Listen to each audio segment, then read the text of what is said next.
Patricia Lara, Paola Guevara, y tiene el privilegio de conducir este conversatorio Juan Fernando Merino, escritor, periodista y director del Festival Internacional de Poesía de Cali. Pero vamos a hablar un poquito de cada una de estas escritoras que hemos invitado al cierre de hoy de Oiga, mire, lea. Patricia Lara, El rastro de tu padre. De hecho, he olvidado que el conversatorio se llama En busca del padre. O sea que el tema va a estar bastante emotivo, bastante lindo, porque a veces uno se pasa la vida queriendo saber de ese papá y ellas nos van a contar unas historias desgarradoras. Por lo menos yo conozco mucho de la historia de Paola y vibré con su libro Mi padre y otros accidentes. Patricia Lara, el libro, el título de ella se llama El rastro de tu padre. Patricia Lara Salive, 1951, es una de las periodistas más reconocidas actualmente en Colombia. Desde muy joven se dedicó al periodismo. En 1974 fundó en Bogotá, en compañía del expresidente Carlos Lleras Restrepo, el semanario Nueva Frontera. Fue corresponsal en Europa y Estados Unidos de Nueva Frontera, el diario El Espectador y la revista Alternativa. En 1994 fundó con el periodista español Juan Tomás de Salas la revista Cambio 16 Colombia, que más tarde se transformó en la revista Cambio. Actualmente escribe una columna semanal en El Espectador y otra en El País de Cali. En 1994 obtuvo el Premio Nacional de Periodismo. Es autora de los libros de periodismo literario Siembra vientos y recogerás tempestades, 1982, y Las mujeres en la guerra en el año 2000. Obra que le mereció el Premio Planeta de Periodismo y dio origen a un monólogo que lleva cerca de 300 presentaciones en Colombia y en 14 países, y ha participado en festivales de teatro en New York, Brasil, Grecia, España e Israel. Ha escrito también las novelas Amor Enemigo, 2005, e Hilo de Sangre Azul, 2009, que ha sido adaptada para una serie de 66 capítulos de televisión. El rastro de tu padre es su tercera novela. Esta es Patricia Lara, una mujer que yo creo que todos los colombianos conocemos, admiramos por su trayectoria periodística, por su buena pluma. Y ahora pues hablar de Paola Guevara, Mi padre y otros accidentes. Paola Guevara, 1977, es periodista de la Pontificia Universidad Javeriana de Bogotá. Inició su carrera en la revista Cambio, vea qué coincidencia, Cambio, y ha sido colaborador en las revistas Cromos, Shock, Gente, entre otras. Ahora que hablamos de Gente, asume a partir del lunes como la nueva editora y directora de esta revista del diario El País, Gente. Le deseamos mucha suerte. Editora del Grupo 10 Más, especializado en revistas de lujo como Star by Sterling. Trabajó en la Casa Editorial del Tiempo y en la actualidad es columnista de las páginas de opinión y editora de cultura, entretenimiento y tendencias del diario El País de Cali. Esta es su primera novela y pues seguramente después del éxito que ha tenido Mi padre y otros accidentes vendrán otras novelas. Los dejo en la grata compañía de estas dos grandes mujeres a quienes admiramos profundamente. Bienvenida Patricia, bienvenida Paola. Juan, le entregamos el micrófono a Patricia. Hola. Bueno, buenas noches, es una dicha estar en Cali. Muchas gracias a ustedes por venir hoy, sábado de rumba. Gracias por estar aquí. Es una maravilla estar aquí con Paola. Bernardo Peña, su marido, que aquí está, fue de los periodistas fundadores de Cambio 16 y le tocó toda la historia de la revista cuando pasó de mano en mano, de mano hasta el final, ¿no es cierto, Berna? Y cuando Paola me contó su historia y me dijo que estaba escribiendo una novela, pues yo me emocioné mucho porque es una historia absolutamente insólita, digna de Macondo, ¿no? Eso no pasa sino aquí, o yo creo que de pronto pasa en otras partes, pero aquí eso abunda. De manera que aquí me siento muy feliz. Yo no sé cómo sea el planteamiento del conversatorio, si quieren que yo les cuente algo del libro mío, o si tú haces preguntas, o si Paola, en fin, no sé cómo sea la estructura. Yo creo que lo mejor es que este conversatorio sea conversado. Entonces, hablar un poco de los temas que unen y que diferencian a estas dos novelas, hablar un poco del proceso creativo, hablar un poco también de la excelencia para mí de estas dos novelas como escritor y periodista cultural, pues me complace no solo historias interesantes, macondianas o no macondianas, sino historias excelentemente elaboradas, como es el caso de estas dos novelas. Entonces yo simplemente para aquellos que todavía no han tenido la fortuna... Sí, entonces decía que aparte del valor testimonial, periodístico de ambos trabajos, la excelencia literaria, y para aquellos que no han tenido la fortuna todavía, que seguramente lo harán muy pronto después de este conversatorio, de leer estos dos excelentes libros, estas maravillosas y sorprendentes novelas, a modo de gran resumen, lo más escueto posible, se trata en esencia, para resumir, de la ausencia de un padre y en ambos casos la presencia constante de una madre, a veces incisiva, a veces mordaz, a veces incluso mortificante, y los momentos de reconciliación. Entonces, en ambos casos, es un padre ausente por distintos motivos y dos jóvenes que se enteran ya tardíamente de que el padre que les han dicho que es el padre biológico o que han asumido que es el padre biológico por una serie de presencias fotográficas en la casa, no es el verdadero padre biológico. Y entonces empieza esa búsqueda de quién es mi padre, de dónde vengo, cuáles son mis raíces, qué es lo que mueve estas dos novelas, pero al mismo tiempo, cuál es mi lugar en el mundo, cuál es mi relación con mi madre, con mi sociedad, porque esta sociedad es como es. De modo que estamos en presencia de dos vidas, yo diría, fragmentadas y necesariamente fragmentarias, y entonces yo empezaré por leer breves fragmentos para darles pie a este conversatorio. Dime, si quieres, le planteo yo una primera diferencia de los libros. Digamos sí. que el libro de Paola es un libro mucho más autobiográfico. El rastro de tu padre es un libro de ficción. Eso no quiere decir que yo me inventé todo el libro. Como pasa en literatura, hay cosas que se le atraviesan a uno en la vida a partir de las cuales construye una novela. La historia, en resumen, es la de una mujer que queda anclada en un amor fallido de juventud, un tipo casado que nunca quiso concretar una relación con ella, y ella decide que si no va a tener un hijo con él, de todas maneras quiere tener un hijo, especialmente una hija por inseminación artificial. Y luego tiene esa hija que crece un poco al comienzo con la confusión de que vive con su abuelo, y entonces el tema del padre no se plantea tanto. Es una niña que resulta negra a pesar de que la madre tenía los ojos verdes y era blanca, entonces el tema del racismo es un tema que se vive a lo largo de la historia, y ella sabe que el semen con el cual su madre fue inseminada fue de un banco de semen de Nueva York, porque esta era una funcionaria de Cancillería de segundo nivel que en algún momento estuvo en Nueva York y ahí se insemina. Entonces, esta niña que estudia psicología se empeña en que quiere ir a especializarse a Nueva York, pero en el fondo lo que ella quería era averiguar quién era su padre.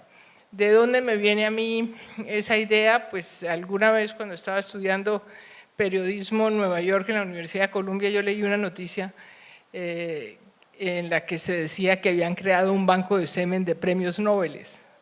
Entonces a mí eso me llamó mucho la atención, ¿no? Yo siempre quise tener 8 hijos, no tengo sino 3. En ese momento me había separado de mi primer marido, tenía un hijo de 8 años. Yo decía, vea, esto sí que es una buena solución. Bueno, ya después viví la tragedia que vivimos las mamás especialmente, y para la cual yo creo que no estamos preparadas, que es ese momento del síndrome del nido vacío, cuando los hijos se van y le dicen a uno, chao mami, y entonces después de haberles entregado a uno absolutamente todo, y haberse entregado toda, chao mami, entonces se queda este nido vacío, y ese es un golpe durísimo. Cuando yo hice ese reportaje que hicimos para Cambio 16, que se llamó Droga Legal, ese fue un reportaje que hicimos entre varios, Antonio Caballero, Darío Restrepo y yo, que se ganó un premio de periodismo, nos dividimos como los temas, y a mí me tocó, pedí hacer la parte de los drogadictos. Casi me vuelvo alcohólica y drogadicta en la práctica, porque me metí a la Fundación Pida Ayuda, y ahí iba desde las 6 de la mañana hasta las 11 de la noche, y me quedaba, eso fue como una semana o 15 días oyendo todas las historias y asistiendo, digamos, a estos testimonios desgarradores, y me encontré por lo menos con 4 o 5 casos de mujeres madres que se habían vuelto alcohólicas a raíz de la ida de sus hijos de la casa. Entonces, cuando yo me vi, digamos, abocada a ese dolor tan grande, o como el alcohol a mí ya me dejó, entonces, pues más bien hice la novela. Por otro lado, pues hay otros temas, ¿no? Es decir, bueno, entonces básicamente es una novela de ficción, como con todo lo que pasa en todas las novelas, que uno pone pedacitos de uno, pero básicamente es ficción. El caso de Paola es más testimonial, ¿cierto?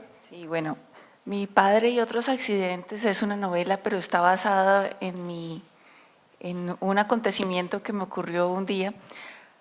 Yo estaba en el consejo editorial del diario El País, a donde llegué porque me ofrecieron un trabajo imposible de rechazar. Hice lo que estaba a mi alcance para no tenerlo y yo tenía que venir a ese trabajo, y finalmente estaba allí en pleno consejo editorial con mis colegas editores, con mi jefe, el director del periódico, cuando recibo un mensaje de texto de mi madre biológica que más o menos dice: tu padre no es el que has creído hasta ahora, es otro que está vivo, le acabo de dar tu teléfono, te quiere conocer y vive en Cali, a la ciudad a donde yo me acababa de mudar.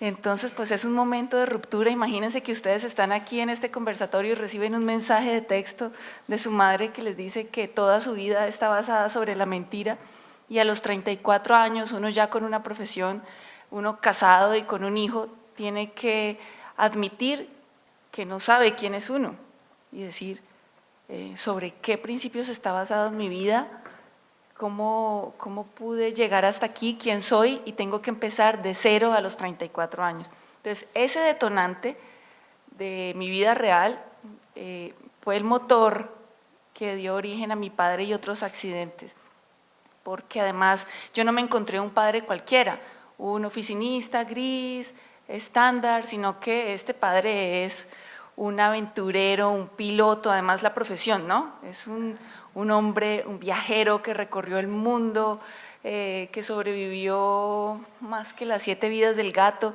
y que hace 8 años tuvo un accidente aéreo en el que todos perecieron menos él. Entonces estamos hablando de cosas insólitas que, como dice Patricia, solo pasan en Macondo y bueno, en el diario El País. Entonces, ¿cómo no escribir esta novela? ¿Cómo no encontrar uno como periodista y como absoluto devoto de la literatura, la excusa perfecta para contar la historia que uno nació para contar, la primera de muchas? Y como les digo, este padre héroe podría estar perfectamente muerto y lo encontré vivo y resultó mi vecino, porque además vivíamos a 3 cuadras por el mismo costado del barrio Santa Rita, porque cuando yo llegué a Cali dije, si yo voy a vivir en Cali necesito vivir frente a este río maravilloso porque yo necesito el sonido del agua que fluye. En Bogotá tenía la lluvia y ahora necesito el río. Y resulta que él también creció en una montaña por donde pasaba el río Fortalecillas y necesita el sonido del agua. Entonces terminamos siendo vecinos en el mismo costado del río y su oficina quedaba detrás de mi casa. O sea, éramos doblemente vecinos, de casa y de oficina. Todo ese tiempo, 4 años en Cali, pasé frente a su casa de ida hacia el periódico y de regreso, mañana, tarde, noche, más la oficina a espaldas mías. Entonces esta es una historia que yo también le entrego a Cali, porque esta es una ciudad donde yo nací, donde nunca viví, pero donde he vuelto a nacer, porque he vuelto a nacer desde la identidad, desde lo literario y desde muchas experiencias que van a encontrar en esta novela. Sí, estaba muy viva la presencia en Cali. En la novela de Patricia también llegaremos a eso, la presencia de la ciudad es maravillosa, cómo se siente uno caminando esas calles de Manhattan, de Nueva York, pero esos son, digamos, secundarios. Yo quería darles una idea del sabor de cada una de estas novelas. En la de Patricia, digamos, voy a leerles un fragmento, porque se puede hablar de una novela, pero escucharla o leerla mucho mejor, pero ya que la tengo aquí para leerles un brevísimo fragmento para que se den una idea del sabor de esta novela.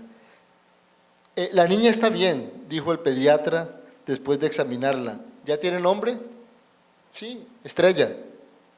Raro, afirmó. No conozco a nadie que se llame así. ¿Por qué escogió ese nombre? Porque ella será la luz en mi camino, doctor. ¿Y cómo se llama el padre? No sé. Estrella nació por inseminación artificial. Sé que su padre es un hombre sano e inteligente, no más. ¿Y por qué está tan segura? Porque el semen me lo proporcionó un banco de esperma de hombres con un cociente intelectual alto, quienes antes de dar su semen deben someterse a exámenes minuciosos. ¿Y por qué privó a su hija del afecto de un padre, Verónica? Porque no quería que Estrella corriera el riesgo de tener un papá que el día menos pensado la dejara. También porque el hombre a quien amé, el único que anhelé que fuera su padre, no quiso que yo tuviera un hijo suyo. Y si no podía tener un hijo con él, no quería tenerlo con nadie, doctor. Pero yo soñaba con ser madre y el tiempo pasaba. Y aparecían un hombre y otro, pero ninguno me atraía. Yo no quería acabar mi vida sola, deseaba tener una hija que jamás me abandonara. Y este es otro punto de una charla que yo podría llamar un subtítulo, además de En busca del padre, convergencias. Son muchísimas las convergencias, entre ellas incluso la fecha de publicación. La de Patricia apareció en Alfaguara en febrero de 2016, la de Paola en Planeta en febrero de 2016. Pero una de estas convergencias es también decisiones que toma una madre sin pensar o pensando solo fugazmente en cuáles serán las consecuencias para ese hijo o esa hija. Son decisiones de cierta manera egoístas, o sea, es una manera de desacralizar la Madre Santa de los colombianos. Entonces quisiera que las dos me hablaran un poco de este aspecto. Sí, yo creo que el libro, la novela mía se plantean muchas preguntas sobre la maternidad. Es decir, ¿para qué tenemos hijos? Yo creo que eso es no solo válido en el caso de que puede ser una inseminación artificial, sino de las madres solteras y no tanto solteras, también casadas. Es decir, ¿para qué tiene uno hijos? Uno tiene hijos porque quiere que ellos sean unos seres autónomos que vuelen solos, o uno quiere no envejecer sola, uno quiere compañía. Es decir, ese es un tema complejo, que cuando uno se comienza de verdad a cuestionar el asunto, le surgen muchas preguntas. Entonces, yo no creo que se pueda decir que la mujer que opta por la inseminación artificial, es decir, que se le pueda criticar, ¿no? De alguna manera está está cumpliendo un profundo deseo de ser madre. Me parece mucho más complicado las madres que abandonan a sus hijos o las que de pronto los tienen en un acto irresponsable, no sé, eso ya son juicios éticos, juicios de valor que no entro a cuestionar, pero la verdad es que para ser una buena madre, y yo creo que es muy difícil ser una buena madre, tiene uno que tener la capacidad de dejarlos ir. Paula, antes de que tú respondas a lo mismo, encontré una entrevista excelente, bueno, la recordaba desde que salió en la Gaceta que te hizo Catalina Villa, la directora de Gaceta, y allí es algo muy pertinente a este tema. Empiezas diciendo que eres periodista y podrías haber elegido contar esta historia de manera de crónica, reportaje o columna de opinión, pero dices, pero resulta que lo que yo quería contar iba mucho más allá de una historia muy íntima. Yo quería hacerme preguntas más universales, como ¿por qué la madre es vista como alguien, no es vista como alguien carnal, terrenal, con defecto? ¿Por qué deshumanizamos al negar sus errores? ¿O por qué somos una sociedad sin padres? ¿Por qué seguimos creyendo que los hombres son desechables, amputables y extraíbles de la vida de sus hijos? Allá hay por lo menos dos temas muy profundos que quisiera que comentaras un poco. Sí, por supuesto, porque esto no se detiene simplemente en una historia personal, sino que yo quería traer al banquillo a la figura de la madre, a la figura del padre y plantearles interrogantes y un poco ponerlos en jaque. A la madre, porque nos han enseñado que la figura de la madre está emparentada con la Virgen María, que es absolutamente sacra y que ella es incuestionable, y es un tabú y un anatema tener alguna queja con la madre. Entonces hay muchas personas que cargan un enorme peso psicológico sobre los hombros, porque a la madre no se le cuestiona. Y creo que parte de la salud mental y del equilibrio de la vida es devolverle a la madre su lugar humano, bajarla un poco, desmontarla de su sacralidad y reconocer en ella la humanidad, que la madre es capaz de errar, incluso gravemente, que la madre es capaz de sentir, de tener zonas grises, zonas oscuras, es capaz de dañar a los hijos incluso, porque ella es humana. Entonces a todo esto me condujo la novela y por el otro lado la figura del padre, que en nuestro país es completamente denostada porque vivimos en una especie de bipolaridad. Mientras la madre es endiosada, el padre es proscrito. Y creo que una sociedad más equilibrada y más justa psicológicamente pasa por equilibrar esas dos figuras y devolverles su lugar de humanidad a las dos. Por otra parte, Patricia, está esa idealización del posible padre, el amor fallido en tu novela de la madre que sigue rondando permanentemente la vida de estas dos mujeres. Sí, aquí hay primero un punto a propósito de lo que decía Paola, estadístico. Es que más de la tercera parte de los hogares colombianos están regidos por madres cabeza de familia. Entonces aquí este es un país sin padre, es un país sin padre en un porcentaje muy alto y ese es un tema grave, digamos, en la sociedad colombiana, porque el padre se necesita, ¿no? Las mujeres, madres cabeza de familia, necesariamente tienen que aprender a vivir solas y a solucionar sus problemas y los problemas de sus hijos solas, y eso significa prescindir del padre y prescindir de los tipos, ¿no? O del tipo, pues. Pero eso trae consecuencias, entonces viene esa necesidad de los hijos de encontrar el padre. Cuando yo me he encontrado con lectores en los colegios, voy mucho a colegios a hablar de los libros míos, pues se encuentra uno muchos niños y niñas que se sienten muy identificados por el libro, no por el tema de la inseminación artificial, sino por esa búsqueda del padre, ¿no? Los niños adoptados tienen problemas en ese sentido, necesitan saber de dónde vienen. Esa búsqueda de raíces es un tema inherente al ser humano. ¿La otra pregunta cuál era? Tú me decías otra pregunta. No, era eso. Bueno. Y para complementar, el Radar Mundial de la Familia dice que analiza la situación de la familia en el mundo, en varios países, y Colombia, 8 de cada 10 hijos son hijos de una madre soltera, no tienen a un padre, 8 de cada 10. Estamos en un nivel que rebasa de lejos al África subsahariana. 8 de cada 10. 8 de cada 10. Úpale, esa O sea, estamos estadística- hablando de un país sin padre, tal cual. Bueno, pero entonces viene aquí la búsqueda de un hombre ideal de cierta manera o idealizado. En el caso de la novela de Patricia, como ella dice, va, digamos, a un banco de semen especializado donde tienen los mejores donantes y donde estudian quién es cada uno de los donantes antes de poder vender ese semen. Y hay una parte para mí muy reveladora y también con una escritura muy diestra y muy densa. Siguió con su obsesión y averiguó que había otro que garantizaba que el semen de sus donantes provenía de hombres sanos, con un nivel intelectual alto, pues en su mayoría eran estudiantes de especialización o doctorado. Y a ese acudió con el resultado que a los 3 meses quedó embarazada y después nací yo. Esta es la parte contada por la hija, por Estrella.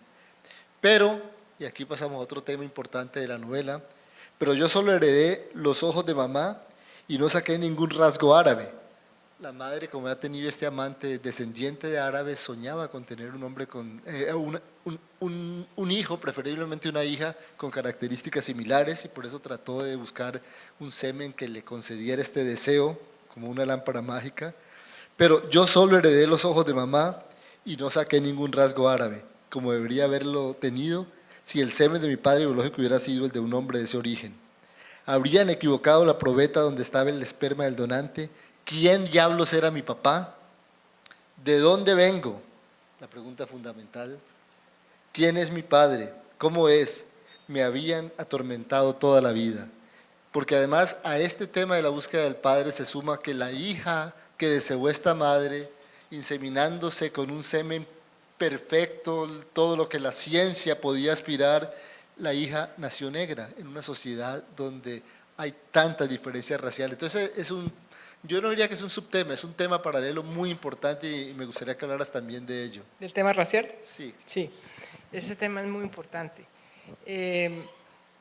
Bueno, primero, esa historia del semen es un trabajo periodístico. Yo investigué ese tema muy a fondo y es así, ¿no? Esos bancos de semen, incluso en Colombia se está inseminando con semen de esos bancos de semen. Hay uno que se llama California Cryobank, que es el principal, y ahí yo hice la investigación y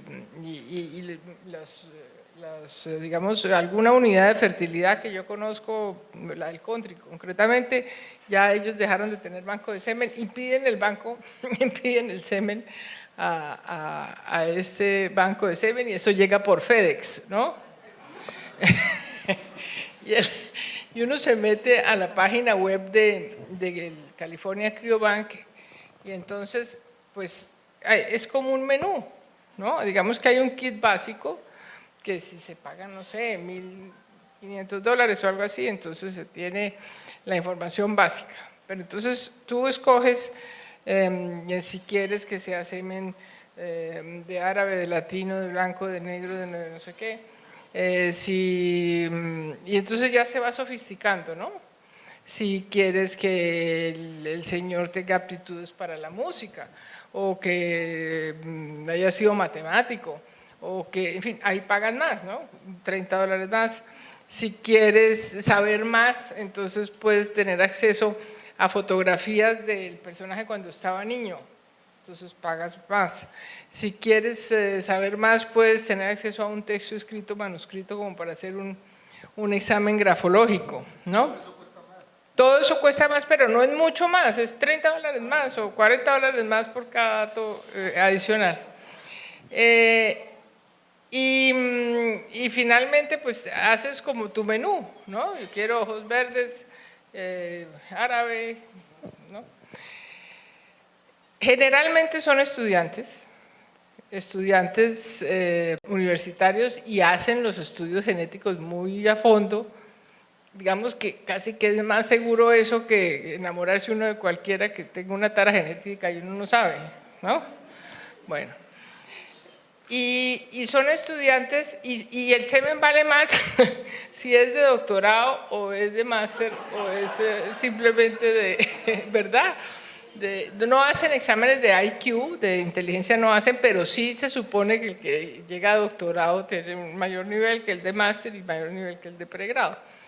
Bueno, y esos son, les pagan $100 por, yo no sé cómo se llama eso, pajillas, será bueno.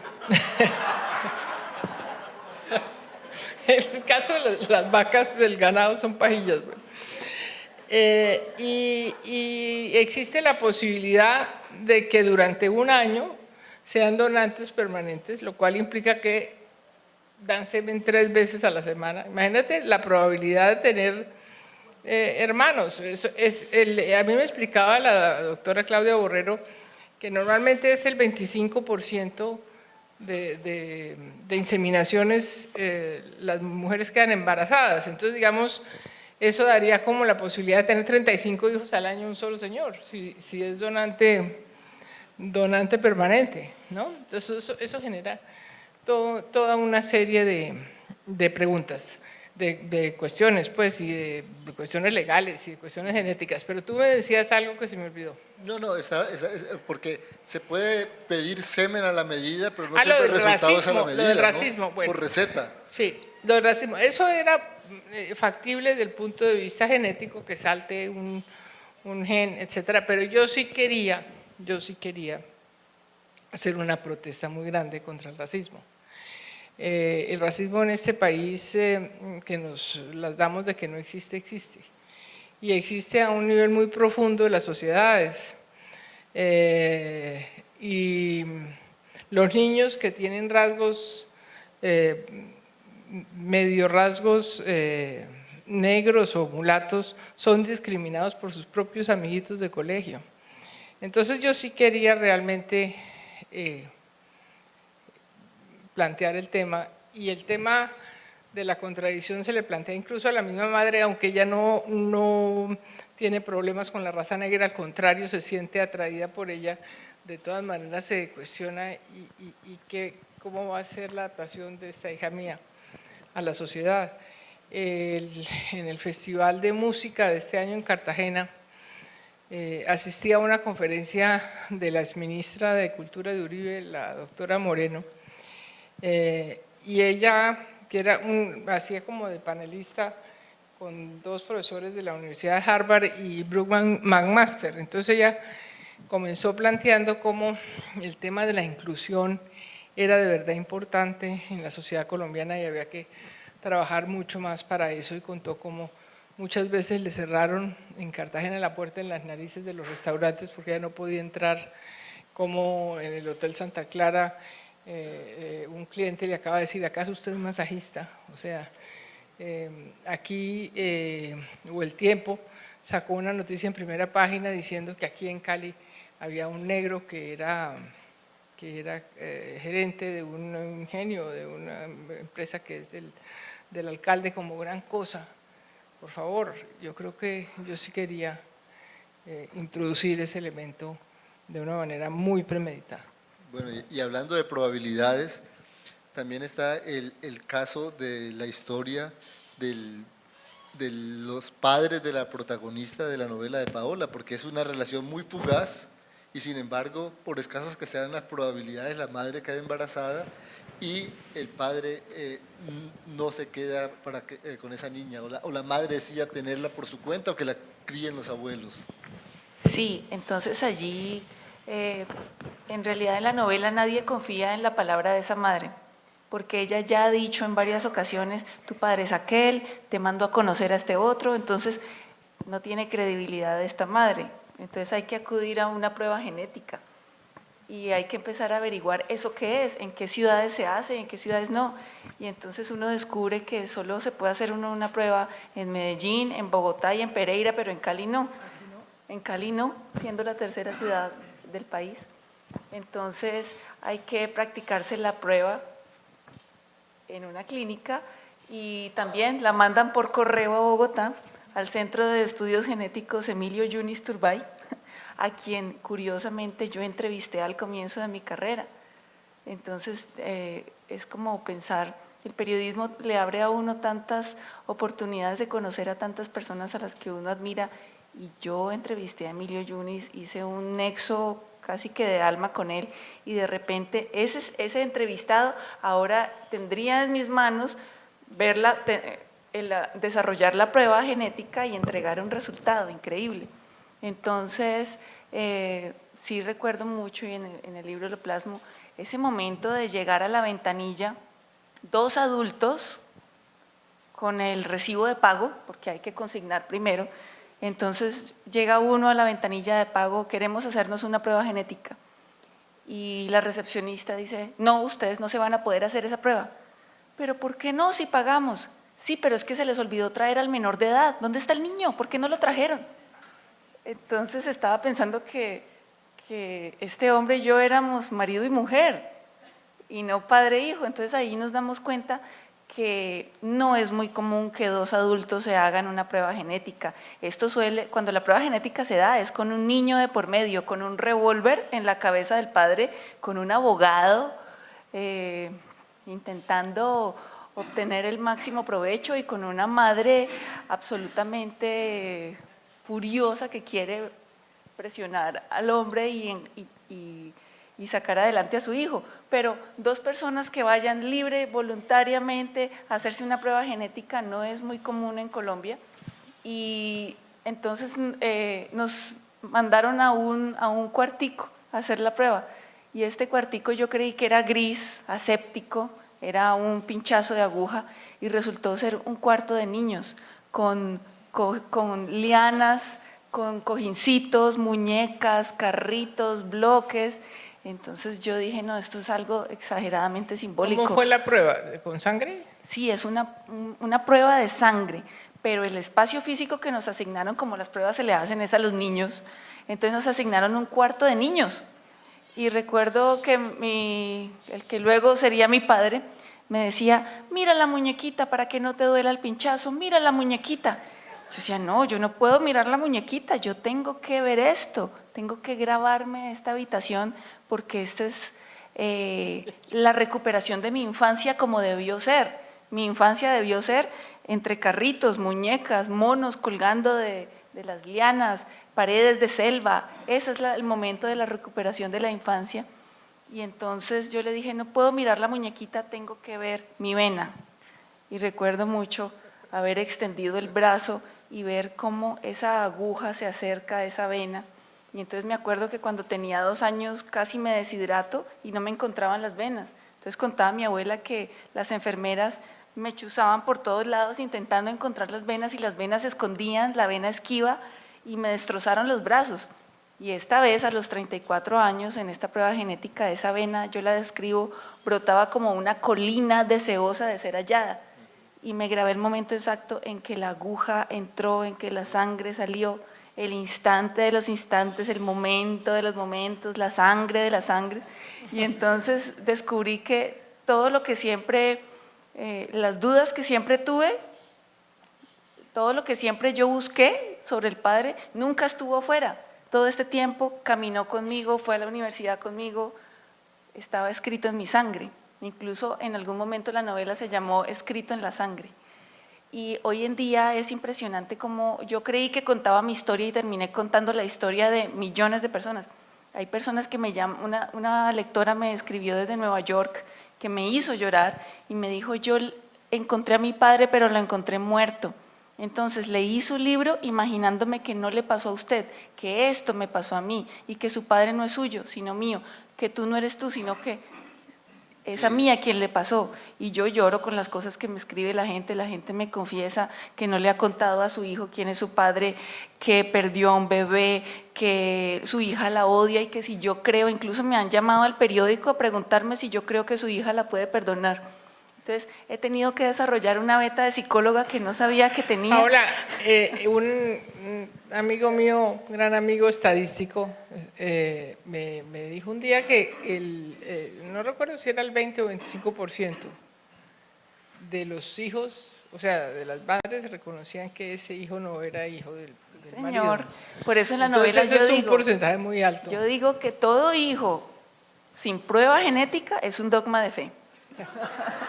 Bueno, ya nos ha revelado suficientemente lo que mucha gente te preguntará, y te preguntará a ti, Patricia, que yo no lo voy a preguntar, que es cómo se ha nutrido la novela del oficio periodístico, porque por supuesto que siempre, cuando uno tiene el doble oficio de escritor y periodista, se nutre.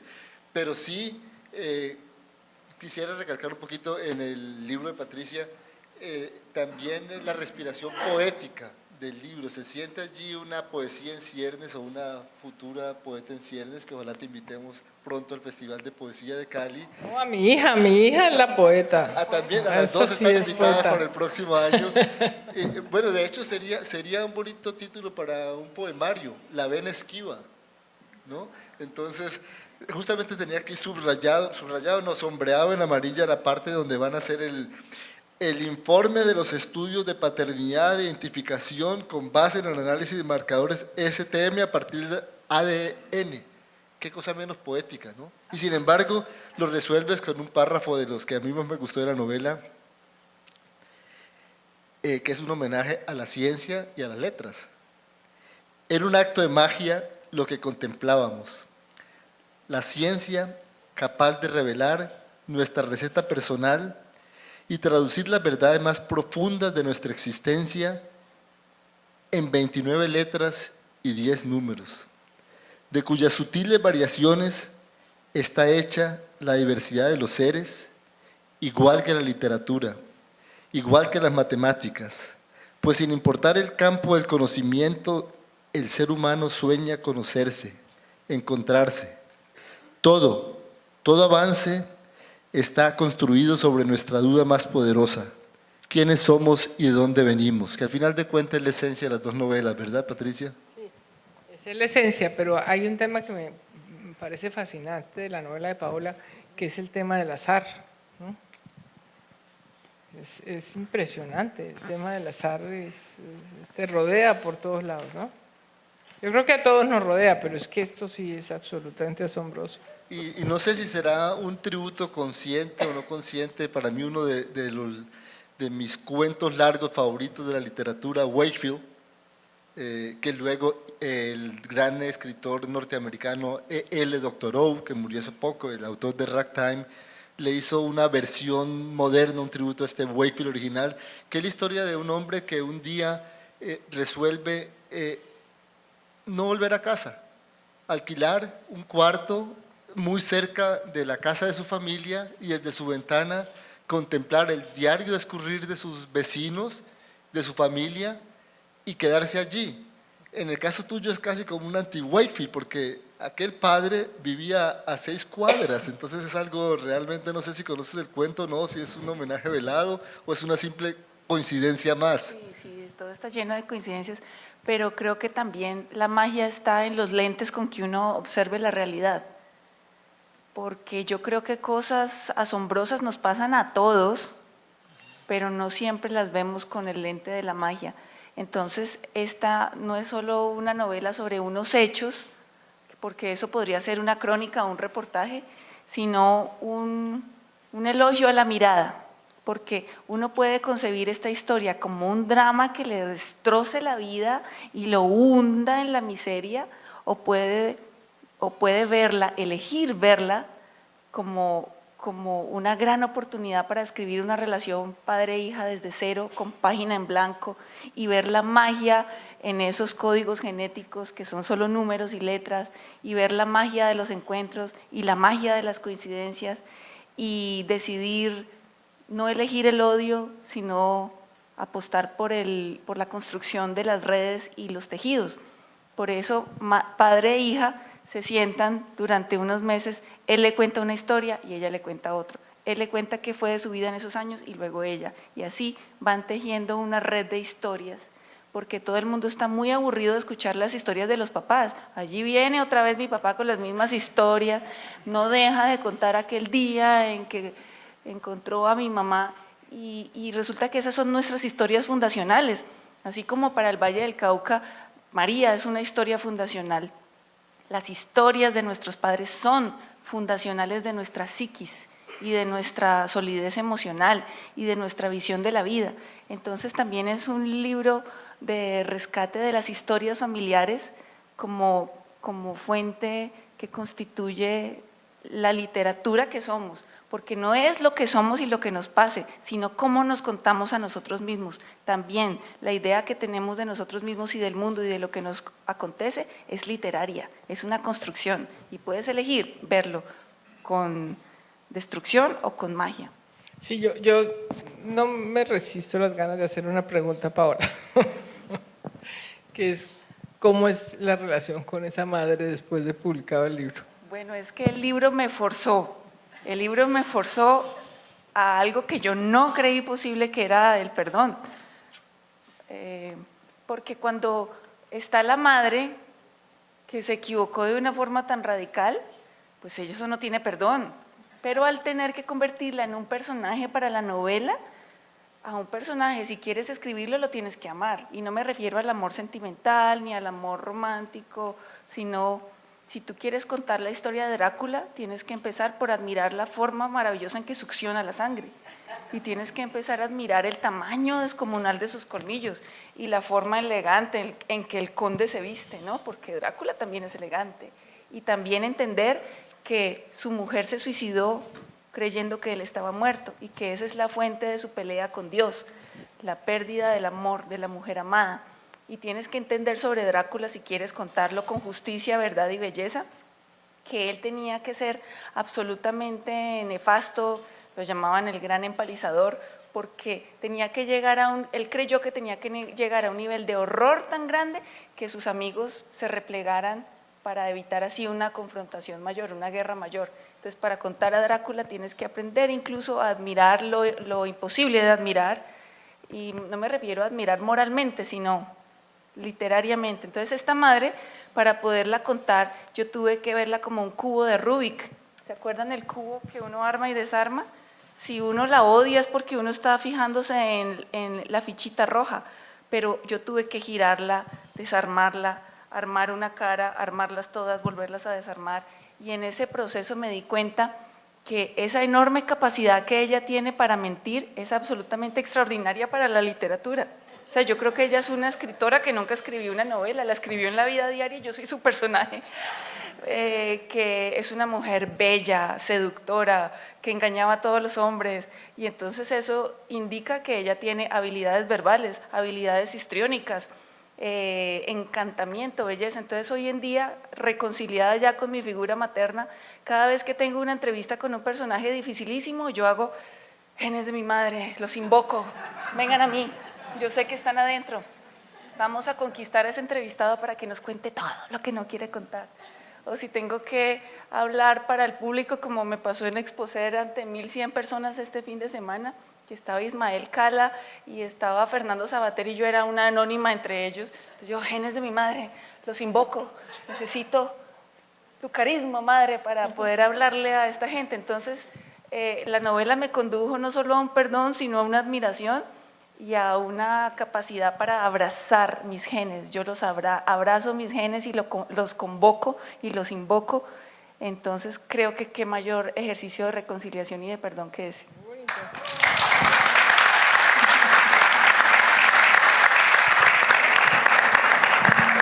Al fin y al cabo, son novelas que ponen dedos en ciertas llagas, en tu caso el tuyo el racismo, entre muchos otros el clasismo, que son también oportunidades de reconciliación, como creo que necesitamos todos los colombianos. Y quisiera que nos hablaras un poco, incluso si nos apartamos levemente del tema del conversatorio, Patricia. Sí, es un momento fundamental en la historia del país. Yo creo que están haciendo un nuevo país. Yo no sé si ustedes repararon en el significado que tiene el hecho de que ayer los generales de la República condecoraron a Antonio Navarro Wolf. Eso era impensable. Es un nuevo país el que están haciendo, y yo sí hago un llamado a todos ustedes a que le demos una oportunidad a la paz.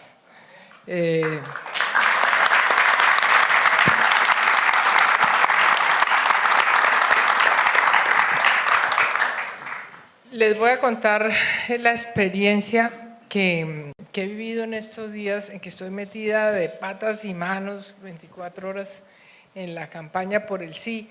Un día me llegó un chat de Héctor Riveros, a quien yo apenas había saludado un día o dos, invitando a un grupo de gente que si queríamos, con María López, eran los promotores, a pertenecer a un grupo de promotores del sí. Yo inmediatamente dije que sí, hubo una reunión en la revista Semana y fuimos, y eso está creciendo como espuma.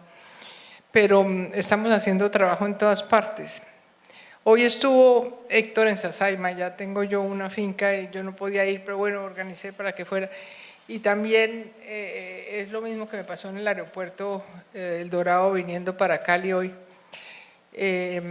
La gente no logra entender unas cosas que uno dice, bueno, ¿cómo es posible que a estos tipos les van a entregar plata y les van a dar 600.000 pesos y les van a…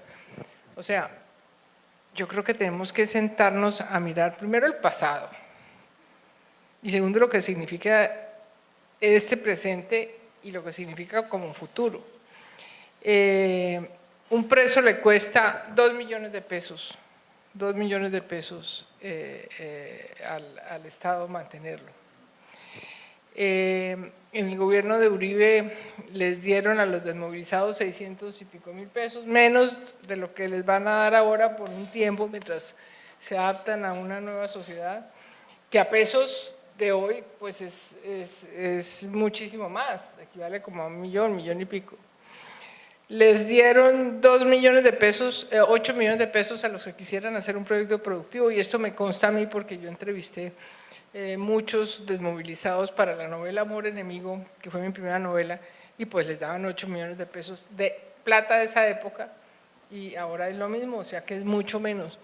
Pero a mí sí me impresiona cómo todavía hay el tema de la envidia y de la rabia está sembrado en tantos corazones, cuando podemos simplemente abrir el corazón y permitir que surja un nuevo país. El general Naranjo, en una magnífica entrevista que le dio a Darío Arizmendi esta semana,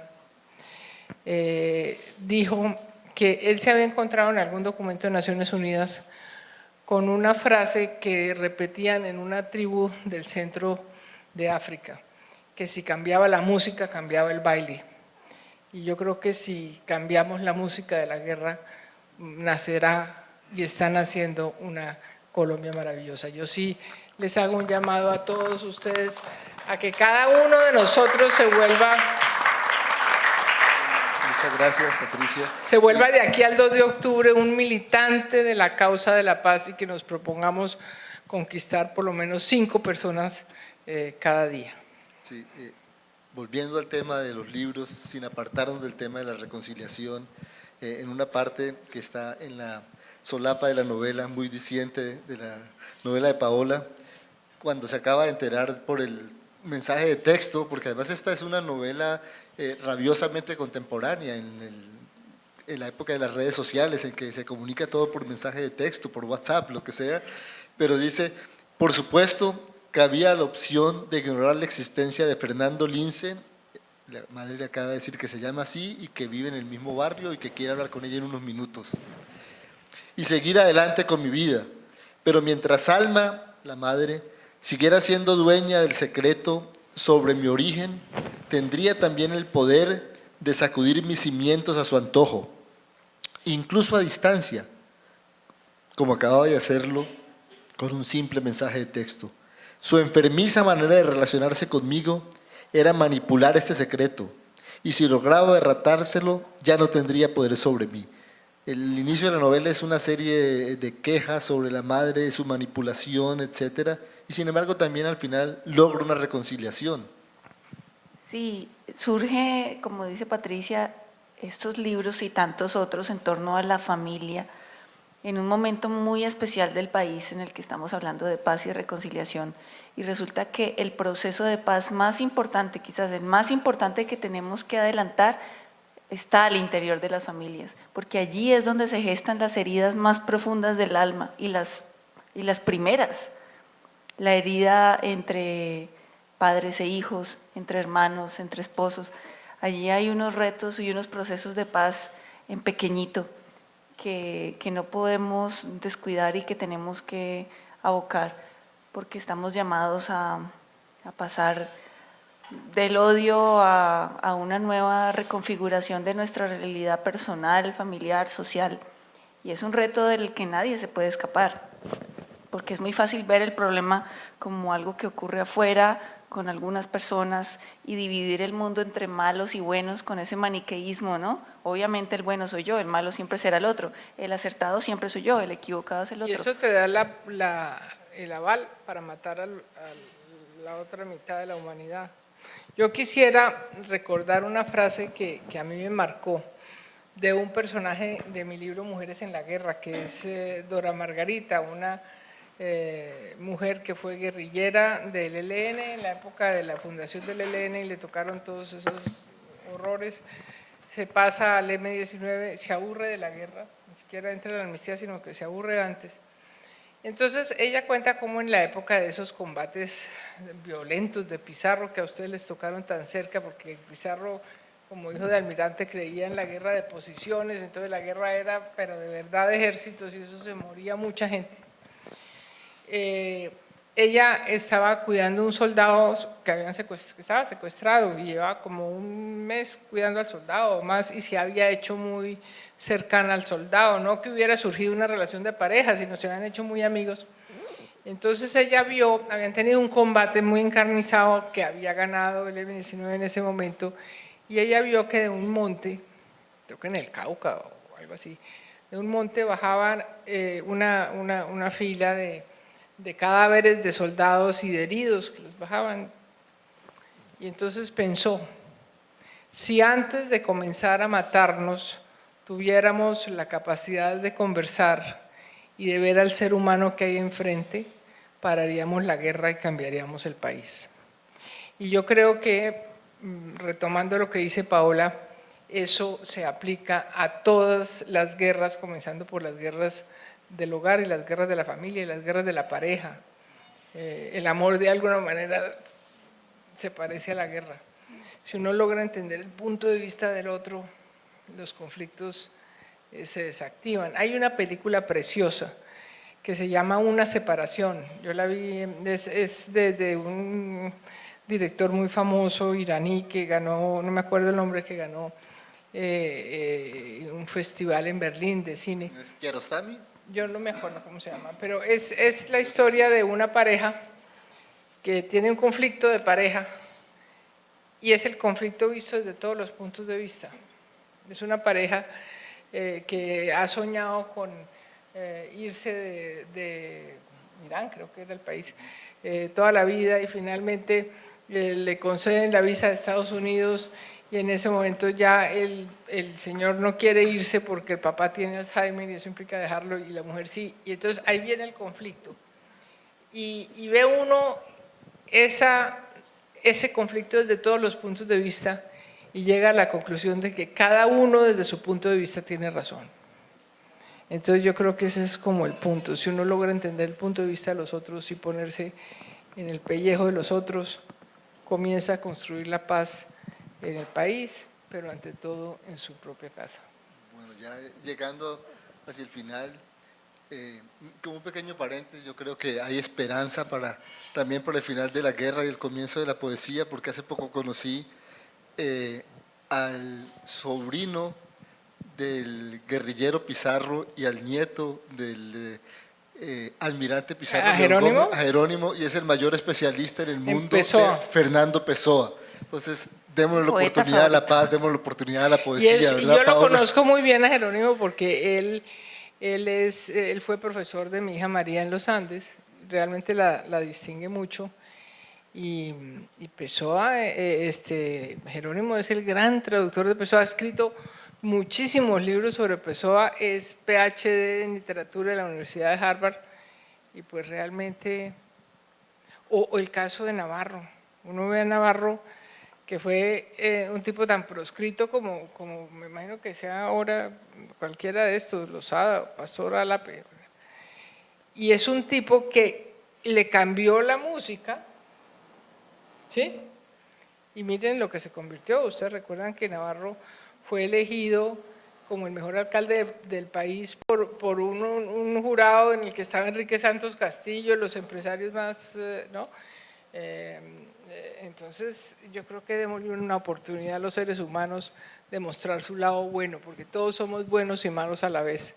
Y cambiemos la música de la guerra y empecemos a bailar la música de la paz. Me encanta que traigan a colación a Pessoa, que es mi poeta favorito y una influencia muy fuerte en la novela y en mi vida. Y para los que no lo hayan leído, él es como dice Antonio Tabucchi sobre él, un hombre inteligente es aquel que tiene la certeza de ser varios en uno mismo. Y un hombre torpe es ese que dice, es que yo soy de una sola pieza. De una sola pieza es una piedra, qué pereza ser una piedra. Un hombre inteligente reconoce que no es uno, sino varios, múltiples. Entonces la poesía de Fernando Pessoa está basada en los heterónimos. Él escribe como Ricardo Reis, como Fernando Pessoa, como Álvaro do Campos, y cada uno de esos personajes que salen de su alma tienen vida propia. Si nos descubriéramos como múltiples, como que no somos uno solo de una sola pieza, sino que somos múltiples, podríamos también descubrir a los múltiples en los otros y dejar de creer que el mundo está dividido entre buenos y malos, y sería más fácil alcanzar una visión más universal del perdón. Entonces, la literatura tiene mucho que enseñarnos, definitivamente. Bueno, creo que con esto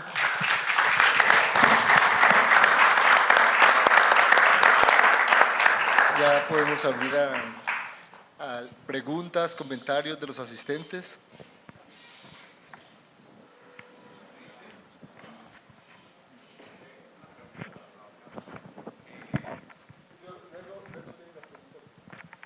No, y yo quisiera saber si hubo un reacomodamiento del arquetipo masculino dentro de usted después de haber conocido a este padre o no. Sí y no. Pues yo siempre he sido una fan de los hombres, siendo una mujer que podría llamarse feminista en el sentido de que yo encarno todas las victorias del feminismo. O sea, yo viajo sola, yo tengo una carrera, yo soy una mujer independiente, libre pensadora, o sea, yo encarno muchas de las victorias del feminismo, pero creo que el nuevo feminismo ya no pasa por destruir al hombre, arrasarlo y destrozarlo y vencerlo en el campo de batalla, sino que pasa por integrarnos todos y por ser hombres y mujeres defensores de la igualdad. Entonces, a mí sí creo que me transformó profundamente conocer a mi padre, porque cuando uno no lo conoce, uno lo va buscando donde sea, en los amigos, en el conductor de Transmilenio, en el conductor del mío, en el señor que vende el pan, en el jefe, en el mecenas, y definitivamente encontrarlo y darme la oportunidad de conocerlo y de amarlo. Yo siento que ha causado grandes transformaciones en mí. Además es un hombre que cayó en un avión envuelto en llamas y salió caminando. Ese hecho que es real, pero que también me parece una metáfora de surgir del fuego, porque viene en el avión, entonces está el aire, cae al río, está el agua, cae a la tierra, y sale del fuego caminando. Un hombre pasado por los 4 elementos que se reinventa, se reconstruye, hoy en día baila, vuela, se acaba de casar. Es decir, yo no sabía que eso estaba dentro de mí, ese dominio de los elementos, ese vuelo, ese fuego, ese arrojo. Es un hombre completamente osado, valiente, que no le teme a la muerte, mientras yo he caminado en línea recta intentando hacerlo todo un paso detrás del otro. Sí me ha transformado profundamente, porque integrar esos valores de él y esa masculinidad, integrarla a mi ser y abrazarla, creo que ha transformado profundamente mi psiquis. Tanto que yo creo que ni siquiera hoy en día tengo la perspectiva para saber de qué manera ni cómo se manifestará a futuro. Gracias. Siento que estoy convencido que el género es un constructo social, y lo siento aquí presente como invitado o tácito en la conversación. Para Patricia, una pregunta. de acuerdo al nido vacío o respecto al nido vacío, es cierto que algunas madres preparan a la hija para alejarse de la casa y al hijo para que las va a acompañar siempre, es decir, como que compitieran con la hija y el hijo lo tuvieran siempre. Bueno, el tema del Edipo ha dominado el género humano, ¿no? Yo no te puedo contestar si eso es así, pero pues sí hay esa atracción que es natural. Ahora yo, en el caso personal, yo preparé a mis hijos para que se fueran y volaran solos, pero cuando se fueron casi me muero.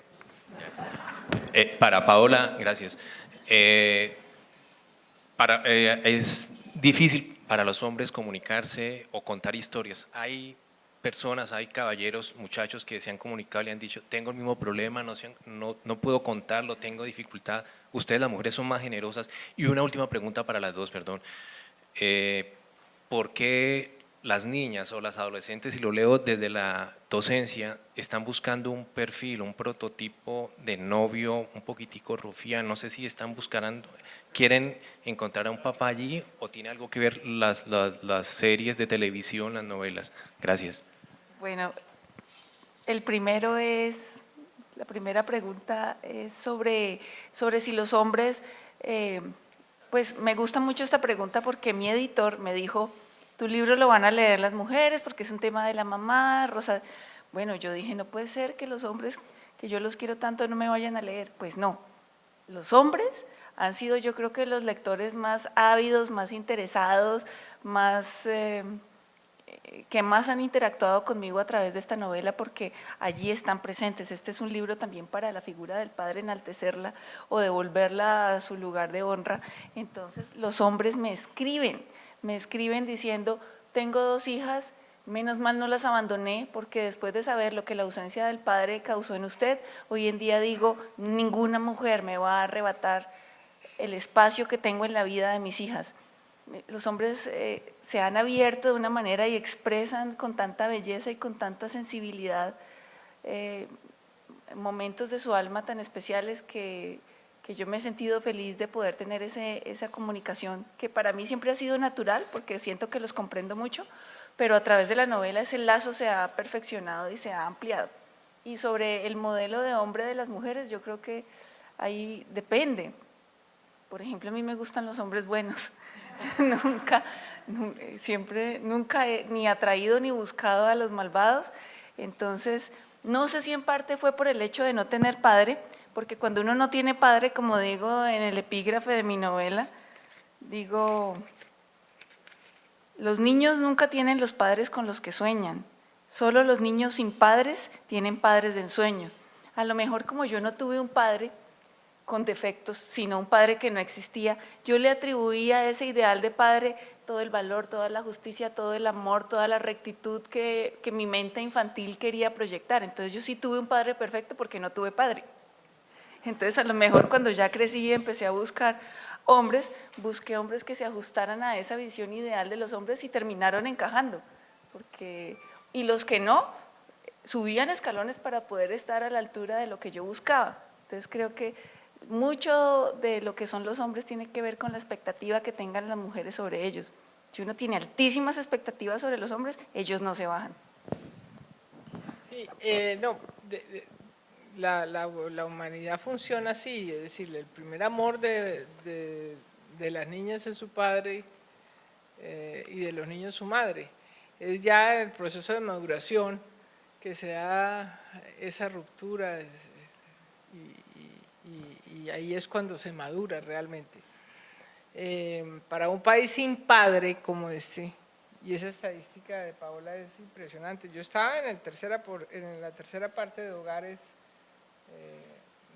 conformados por mujeres cabeza de familia, pero no creo que sea el 80, pero a lo mejor esas mujeres ya han conseguido pareja y no se consideran como, bueno, en fin.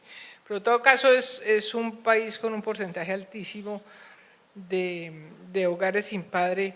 Yo me pregunto mucho y cuestionaba mucho qué pasa en la psiquis de los niños y de los niños, especialmente las niñas también, pero los niños, el ver esas telenovelas de mafiosos de Pablo Escobar y de todos estos tipos, hasta qué punto esos personajes se convierten en modelo de identificación de muchos adolescentes. Y yo me preocupaba mucho por eso. No soy muy televidente o cero televidente. No sé, creo que ya esas novelas han pasado un poco de moda, afortunadamente, pero ese es un tema que a mí me preocupa. Los modelos de identificación que crean los medios de comunicación en un país sin padre. Buenas noches, gracias. La pregunta tiene mucho que ver con esa sociedad sin padre, si en nuestra sociedad tendrá alguna relación esos discursos fascistoides de voz de mando, en que nuestros líderes, especialmente, terminan convirtiéndose pues como una especie de falsos profetas. Esas estadísticas tan preocupantes que ustedes nos han traído, si la gente en el fondo lo que busca es eso, ese papá con el cual identificarse, y entonces en esa relación de las sociedades con la política, pues allí se tenga que expresar. Sí, yo estoy absolutamente convencida de eso. Jacques Lacan, en El nombre del padre, sugiere que una persona que no tiene el rol de su padre bien insertado en su psiquis, conduce a una sociedad desequilibrada. Entonces yo sí creo que muchas veces ese deseo de buscar un mesías, ¿no? Un mesías político, tiene que ver con la orfandad de los ciudadanos. Tenemos tiempo para Estoy una completamente de pregunta más. acuerdo con Paola. La explicación que me doy a esa preponderancia de esta figura, que todos sabemos de quién hablo, es esa. Es un país sin padre que necesita que alguien lo proteja y diga aquí llegó el comandante y mandó a parar, como dice la canción. Yo creo que eso tiene mucho que ver. Bueno, tenemos una última pregunta allá arriba. Buenas noches, muchas gracias y felicitaciones a ambas escritoras. Esta pregunta es para Paola. Yo soy víctima registrada aquí en Colombia. Yo perdí a mi padre, que fue asesinado en el 86. Él era dirigente de los campesinos y los indígenas en el Cauca. Y la muerte de él, paradójicamente, pues me envió en una aventura por la vida, a vivir en 4 países. Y digamos que empecé a buscar un padre alternativo y encontré un sosiego en un padre que hoy pues lo busco en el cielo, e inclusive lo llamo Abba, que es la palabra en hebreo para padre. Entonces la pregunta es, bueno, y además hoy soy padre también y tengo una familia muy bonita y me he concentrado mucho en construir una familia para yo ser el padre que pues ya no pude tener más, porque lo perdí cuando era adolescente por causa de la violencia aquí en el país. Entonces la pregunta es, Paola, tú encontraste el padre biológico como escritora y como ser humano, pero ¿has encontrado un padre en tu corazón? ¿Y cómo es esa relación con ese padre, digamos, alternativo al que no existía? ¿Con mi padre actual? Y con el… Yo creo que las personas que no tenemos padre, de alguna manera, no me lo vayan a malinterpretar, pero tenemos una gran ventaja y es que tenemos un acceso directo al Padre Dios. No quiero meterme en temas religiosos, pero para mí la espiritualidad ha sido una base y un motor. No estoy diciendo que sea buena, soy completamente disfuncional en muchos sentidos, no quiero dar una impresión de falsa moralidad que no existe, pero sí, durante toda mi infancia y mi adolescencia y ya más grande, el estar aferrado a ese Padre Dios sí llena un gran vacío. Y ahora que llegó este Padre humano, terrenal, tengo una relación extraordinaria con él. Nosotros somos muy amigos porque él ya no tiene necesidad de mostrarse perfecto ante mí, porque ya no tiene que formarme, yo no soy una niña ni me tiene que dar buen ejemplo. Entonces él se muestra tal y como es, hablamos abiertamente de los defectos, él me cuenta los errores de su vida, es muy sincero, entonces él expresa abiertamente qué cosas hizo mal, cómo era un hombre muy soberbio, él sentía que pues era un piloto guapísimo, todas las mujeres estaban detrás de él, entonces él se sentía casi que un Superman que podía volar y que tenía poder y autoridad sobre todas las cosas. Fue un padre difícil, fuerte, un hombre muy radical en su forma de pensar, pero yo ya me encontré un padre pasado, como digo, por los 4 elementos y aterrizado por un accidente que lo dejó 3 años en una camilla de hospital a puertas de la muerte. Entonces el padre que yo recibo, lo recibo nuevo, pasado por el filtro, y yo no tengo traumas, porque como nunca lo tuve, no tengo nada que reprocharle. Entonces, en últimas, yo lo veo como una gran ventaja porque conozco a un padre hoy, no tengo ideas preconcebidas sobre él, ni tengo imágenes falsas sobre él, sino que conozco al que es hoy, que es la mejor versión de sí mismo, y es mi mejor amigo, mi confidente, desayunamos juntos 3 veces por semana, nos hablamos, somos como un chicle, y es un extraordinario abuelo para mis hijos. Incluso cuando estaba escribiendo la novela quedé en embarazo, entonces la gente me dice, ay, te tuviste 2 hijos, el libro y el bebé. Pues él estuvo, yo le dije, tú tienes una deuda conmigo porque no estuviste cuando yo nací, quiero que estés presente el día que nazca mi hijo. Y él, acompañando a mi esposo, estuvo presente en la sala de espera y vio llegar a mi hijo.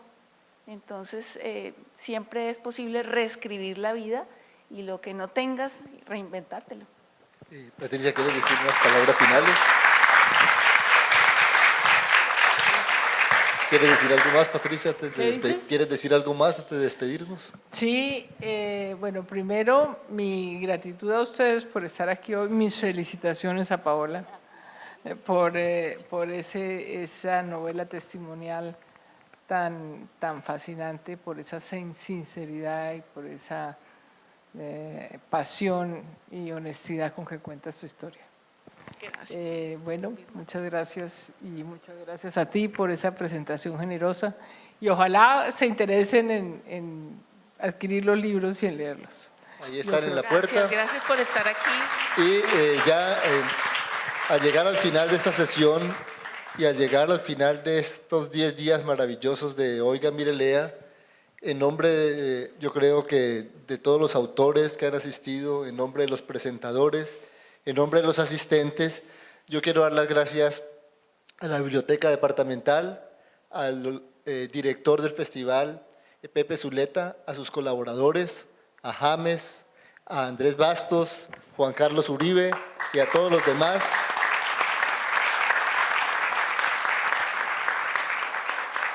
Por 10 días maravillosos de literatura que nos han permitido soñar, que nos han permitido creer y que nos han ayudado también a tener más fe en la Colombia que viene. Muchas gracias. Mil gracias a Juan Fernando.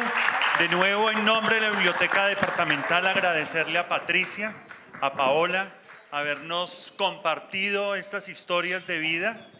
Yo creo que todas las personas se van contentas.